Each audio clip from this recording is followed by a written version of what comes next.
செய்ய ஓஞ்சதில்ல நானம்மா வந்து வந்து வம்பிழுக்கும் வேலை இப்ப வேணம்மா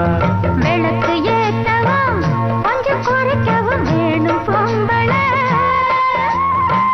நான் எடுத்து ஏத்தி வச்சா விளக்கு என்ன